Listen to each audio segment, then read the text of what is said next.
These people honor me with their lips, but their hearts are far from me. I started with this line because sometimes we are like this. We honor God only with our lips, but our hearts are far from Him. 3 points that I would like to share with you this morning. You know, the gospel for today is telling me personally, and most probably with you too,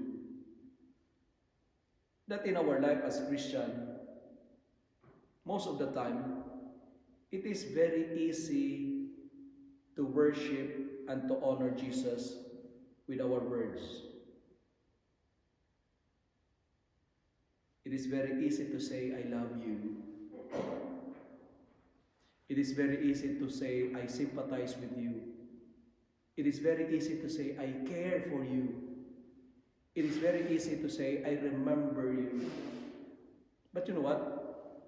The gospel for today is telling us, God is not after the words of our mouth, but He is looking for the sincerity and the purity of our hearts. Because words are meaningless.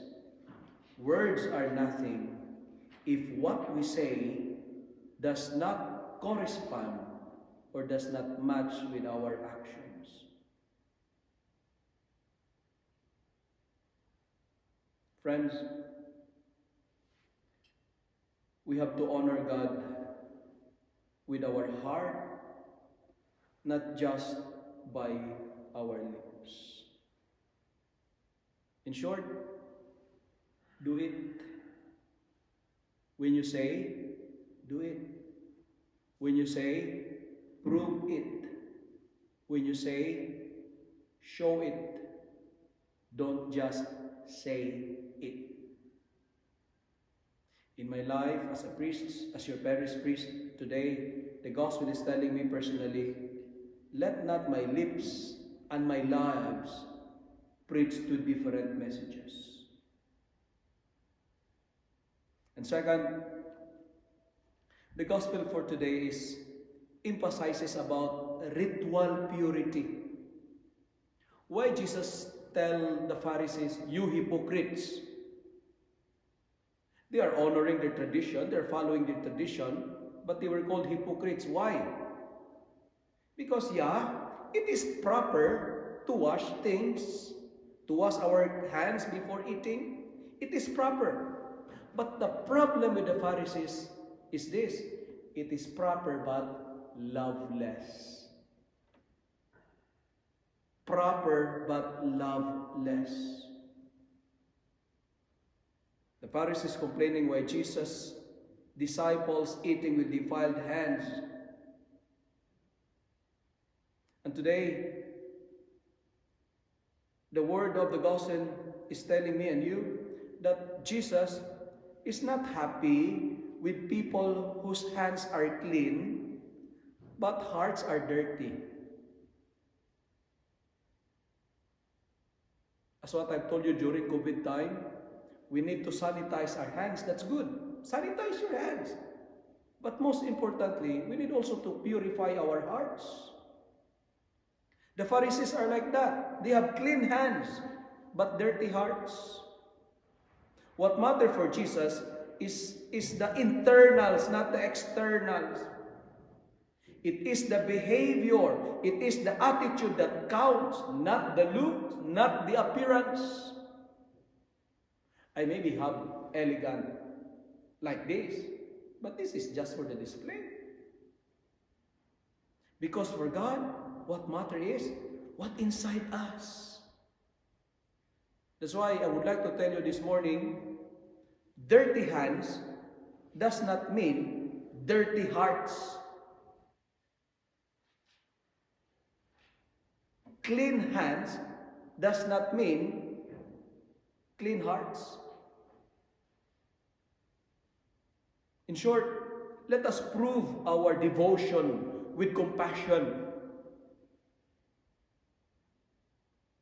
Worship, belief in God, prayers that is super, superficial and shallow and hypocritical if human tradition transcends God's law. The real dirt is not outside but inside. If you are ugly inside, you are really ugly. Because for Jesus, what matters is the inside, not the appearance. That's why, don't be deceived by appearance. Don't be deceived by words.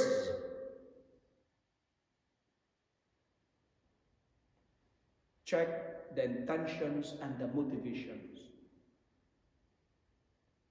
Finally, today, eat whatever you wish. Eat all you want.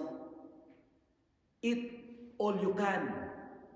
But never be hard on people.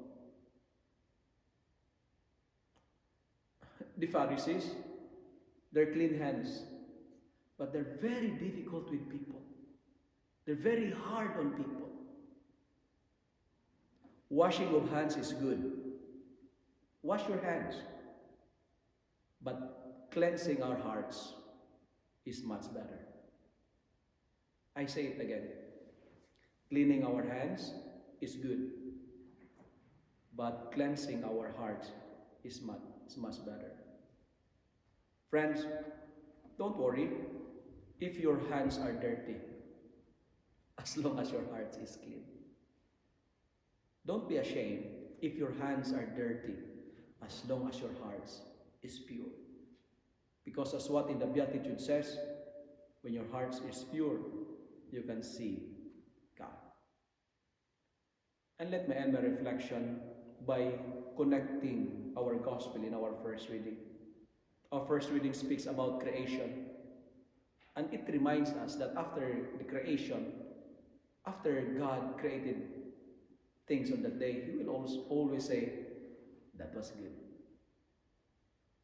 Today, the first reading reminds us that we are good. Even if your hands are dirty, you're good. We are good. God created us good. That's why stop confusing what you do with who you are. We are good, and remember that. And since we are good, we need to be faithful to that identity. In short, stop living a double life. Avoid dichotomous ways of living. Friends, my brothers and sisters, God can create order out of chaos. God can fix our troubles because He is a God who put orders in our life. Put order in our life. He is a God who creates. Today, remember your identity, that you are good. Even if your hands are dirty,